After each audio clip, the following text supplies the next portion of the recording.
یہ صحت گرنے کے بعد جو حالات اس کے ہو گئے, یہ ایک روز بیٹھا ہوا تھا اوپر. اب یہ ایک کہانی ہے. ہاں, کیونکہ بھارت کلیم کرتا ہے کہ وہ حملہ جو 14 اپریل کو ہوا تھا وہ ہم نے پوری کیا بات تھا. سنیں. 14 اپریل 2024 کو اس کے بھائی یہ کہتے ہیں, جو انہوں نے مقدمہ درج کرایا تھانہ اسلام پور میں, کہ ساتھ والا دروازہ جو اوپر جاتا تھا سیڑھیوں سے وہ کھلا ہوا تھا. موٹر سائیکل پہ 2 نوجوان آئے ہیں, انہوں نے نقاب اوڑا ہوا تھا, نقاب پوش. وہ اوپر جاتے ہیں اور اس کو گولیاں مارتے ہیں.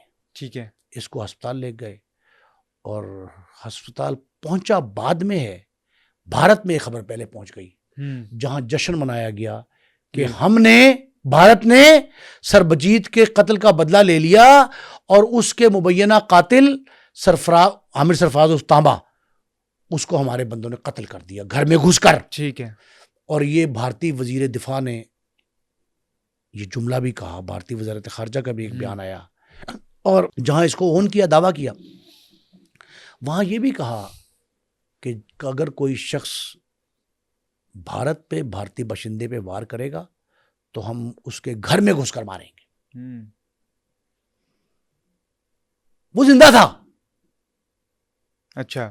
زخمی حالت میں ہاسپٹل لے گئے, وہاں سے, کیونکہ اس کے بعد تو خبریں کی چلی تھی کہ فوت ہو چکا, کہ مر چکا. اس نے وہاں سے غائب ہو گیا سیکورٹی پرپس کے لیے. ٹھیک ہے. میں آپ کو وہ بات بتا رہا ہوں جو مصدقہ ہے. اس کے تحفظ کا معاملہ تھا, ظاہر ہے, کیونکہ انڈیا نے اون کر لیا اور بھارت نے کہا کہ ہم نے اپنے جاسوس کے قتل کا بدلہ لے لیا. یہ جو بدلہ لیا انہوں نے, اس بدلے کے مسئلے میں وہ تو غائب ہو گیا وہاں سے ہاسپٹل سے زخمی حالت میں. ہاں, یہ بات سمجھنے والی ہے.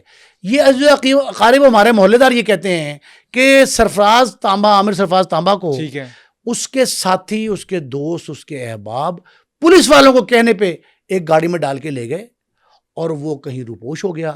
اور یہ بات پھیل گئی بھارت میں مصدقہ کہ ہسپتال سے اس کی ڈیڈ باڈی چلی گئی اور اس کی دفن کر دیا گیا. لیکن پاکستان کے پرنٹ میڈیا نے اس وقت, بتا رہا ہوں, میں نے یہ کیس رپورٹ بھی کیا ہے, پاکستان کے پرنٹ میڈیا نے یہ لکھا کہ عامر سرفراز تانبا کو سیکورٹی مسائل کی وجہ سے نامعلوم مقام پر دفن کیا گیا. ٹھیک ہے. یہ بھی لکھا گیا. بعد میں وضاحتیں ہوتی نہیں, تردید ہوتی کہ نہیں جناب وہ زندہ تھا, وہ اس کی حالت ٹھیک تھی, ڈاکٹر نے کہا جی نہیں ہم نے تو صحیح حالت بھیجا ہے, وہ کہیں نامعلوم مقام پہ چلا گیا. 3.5 سال بعد, 3.5 سال بعد یہ بات منظر عام پہ آئی کہ عامر سرفراز تانبا اس دنیا سے چلا گیا. جب ہم ریکارڈ کر رہے ہیں اسے ایک دن پہلے اس کا جنازہ تھا. دوپہر 1:30-2 بجے جنازہ ہوا. اس جنازے میں اس کے عزیز و قارب, دوست احباب سارے آئے. وہاں کے لوگوں کا اس جنازے میں یہ گفتگو کے دوران یہ کہنا تھا کہ عامر سرفراز تانبا اکثر محلے میں آتا تھا, ٹھیک ہے, لیکن تحفظ کی خاطر اپنے تھریٹ تھا اس کو, تو کہ اگر اب یہ لوگوں کو پتہ لگ گیا, یہ بات بھی اسی لیے پھیلائی گئی تھی کہ بھارت کا اس کا فائدہ نہ اٹھائے, پتہ لگے زندہ ہے پھر ایک حملہ کروا دے. وہ دوسرے حملے سے بچنے کے لیے روپوش ہو گیا تھا, اور اس روپوشی میں وہ ہسپتال چلا گیا, دوبارہ لاہور کے ایک ہسپتال میں داخل رہا, سرکاری ہسپتال میں. وہاں منشیات نوشی کی پرانی عادت جو ہے اس میں اضافے کی وجہ سے, اس کی بڑھوتی کی وجہ سے اس کی حالت غیر ہو گئی, اور اسی حالت میں وہ دنیا سے چل بسا. اور 40-45 سال عمر تھی, زیادہ نہیں تھا. لیکن ایک بات جو دیکھنے والی ہے, جو سب سے اہم ہے, بھارت نے ہمیشہ پاکستان پر یہ الزام لگایا کہ یہ پناہ دیتا ہے. اب ایک اور الزام سنیں جو ہوا پریکٹیکلی. ٹھیک ہے. بھارت جو ہے اس پر یہ الزام لگا کہ پاکستان کے جن لوگوں پہ اس نے یہ انگلی اٹھائی تھی کہ یہ بھارتی جاسوسی کرتے ہیں اور بھارت کے خلاف کارروائیاں کرواتے ہیں, وہ انہیں کمانڈر کہتے تھے, سو کالڈ کمانڈر. ان کمانڈروں کی لاشیں بھی اچانک پرسار طور پر ان کو ہلاک کیا کہ ان کی لاشیں ملے پاکستان میں. کئی ہلاکتیں اس دور میں مجھے 90s سے لے کے 2005-10 تک یاد ہیں, جو نامعلوم لاشیں ملتی تھیں, نامعلوم حیثیت میں, لاوارث کے طور پہ. بعد میں شناخت ہوتی تھی کہ جناب ان پہ تو بھارت نے الزام لگایا تھا. ٹھیک. ایک دوسرا ایک رپورٹ میں نے آپ سے شیئر کرنی ہے آپ کے ناظرین سے. برطانیہ کا سب سے بڑا اخبار گارڈین جو ہے, گارڈین یہ لکھتا ہے کہ بھارت غیر ملکی سرزمین پر اپنے ریاست مخالف عناصر، ٹھیک ہے، اینٹی اسٹیٹ ایلیمنٹس کہتے ہیں، اینٹی اسٹیٹ ایلیمنٹس، ان کو ختم کروانے کا، منظر سے غائب کرنے کا ایک وسیع تجربہ اور حکمت عملی رکھتا ہے. یہ گارڈین کی رپورٹ ہے، میری نہیں. ٹھیک ہے. گارڈین نے یہ لکھا کہ بھارت دوسرے ممالک کی سرزمین پہ ان لوگوں کو ختم کرتا ہے جو بھارتی ریاست مخالف گردانے جاتے ہیں. اور اس ضمن میں اب تک وہ کہتے ہیں 2020 سے 2026 تک 30 سے زائد کاروائیاں ہوئی ہیں. 30 سے زائد اس طرح کی کاروائیاں. ان میں یہ کریڈٹ بھی لے لیا اس نے سرفراز تانبے کا کہ ہم نے کروا دیا، لیکن وہ بھارتی ریاست مخالف تھا. آپ ان کی ناکامی چیک کریں کہ ایک شخص جس کی نشے کی وجہ سے حالت اتنی بری ہو چکی ہوئی ہے، شاید وہ ہم نے ویڈیو میں دیکھا کہ وہ تو اپنے صحیح حالت میں بھی نہیں ہے، جتنا وہ کمزور ہو چکا تھا، اس کو بھی بھارت جو ہے وہ مار نہ پایا. بھائی یہ منہ پہ تماچا ہے اس پروپیگنڈے کے جو بھارت کرتا رہا ہے. تف ہے ان کی انفارمیشن پہ کہ زندہ بندے کو مردہ کہہ دیا. اب جب مردہ زندہ ہوا ہے تو میرا خیال ہے کہ بھارت کے دانت کھٹے کرنے کے لیے اتنا ہی کافی ہے. صحیح. بھارتی پروپیگنڈا سارا ایسے ہوتا ہے. ایک بات آپ ذہن میں رکھیں، بھارت نے ایک فلم بنائی تھی سربجیت سنگھ پہ. اچھا. اب دھرندر فلم آئی ہے نا، جی جی جی، یہ لیاری کے واقعات، چودھری اسلم اور دوسرا جو چودھری اسلم وغیرہ، بالکل دھرندر پہ جو سارا انہوں نے رحمان دکیت اور یہ لیاری دکھایا. اس کے پہلے سربجیت سنگھ پہ فلم بنائی تھی. اس فلم میں سربجیت کو ہیرو کے طور پہ لیا گیا، ہیرو دکھایا گیا، لیکن آپ یقین کریں اس کے قاتل کو انجام تک بھی پہنچا دیا فلم میں. اچھا. اور فلم لگے کتنا عرصہ گزر گیا، اب وہ قاتل فوت ہو رہا ہے، اپنی طبعی موت مر رہا ہے. طبعی موت، بیماری یا لالت اپنی جگہ پہ. لیکن بھارت کے چہرے سے تو نقاب اتر گیا نا. عامر سرفراز تانبا کے طبعی موت چلے جانے کے بعد بھارت کے دعوے کہاں گئے؟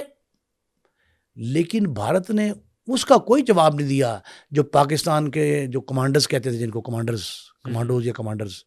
ان کی لاشیں جو ملتی رہیں پرسرار طور پہ، وہ بھارت نے آج تک ان کا جواب نہیں دیا.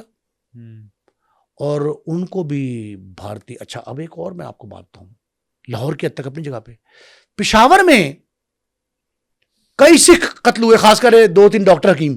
جی، ان کے تانے بانے بھی بھارتی ایجنسیوں سے ملتے تھے. اچھا. وہ بھارتی ایجنسیوں نے کرایا.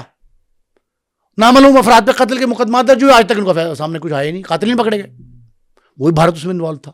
کراچی میں کئی واقعات ایسے ہوئے.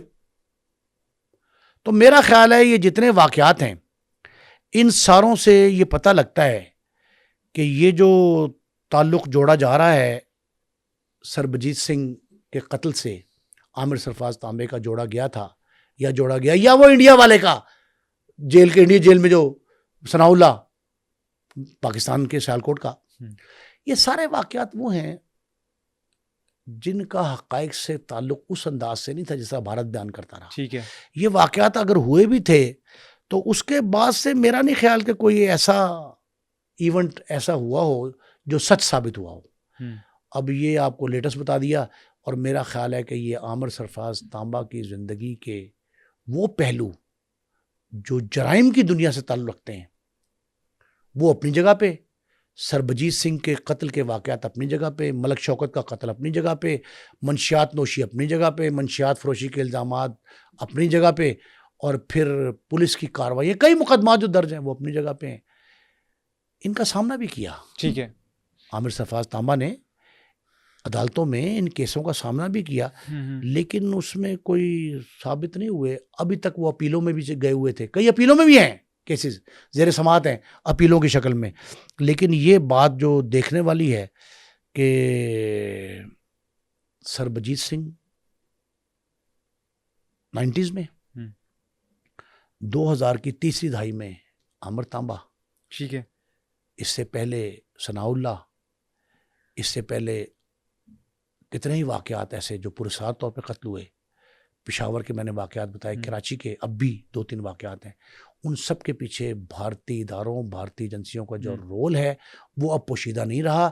سوشل میڈیا، ڈیجیٹل میڈیا آنے کے بعد ہر شخص کو یہ پتہ ہے کہ بھارتی ایجنسیاں جو ہیں وہ کس طرح پینیٹریٹ کرتی ہیں، اور جن پہ الزام لگ جاتا ہے، محض الزام کہ یہ ہمارا ریاست مخالف ہے، اس کے پیچھے پڑ جاتی ہیں، اس کو قتل کرواتی ہیں، اجرتی قاتل استعمال ہوتے ہیں. اچھا ہاں، ایک بات بڑی زبردست ہے، ایک پولیس رپورٹ پاکستان میں، جو پنجاب پولیس کی رپورٹ، اس میں یہ کہا گیا ہے، بڑی اہم بات ہے آپ کے ناظرین کے لیے، اسد یہ اس رپورٹ کے مطابق کچھ پاکستان میں مقیم بھارتی ہیں جو ان پراسرار قتلوں میں ملوث ہیں، اور کچھ پاکستانیوں کو اجرتی قاتل کے طور پہ استعمال کیا گیا ہے. انہیں بتایا نہیں جاتا، انہیں استعمال کیا جاتا ہے ان نوئنگلی، اور وہ ہمارے پاکستانیوں کے قتل میں ملوث ہیں. یہ بڑی خطرناک بات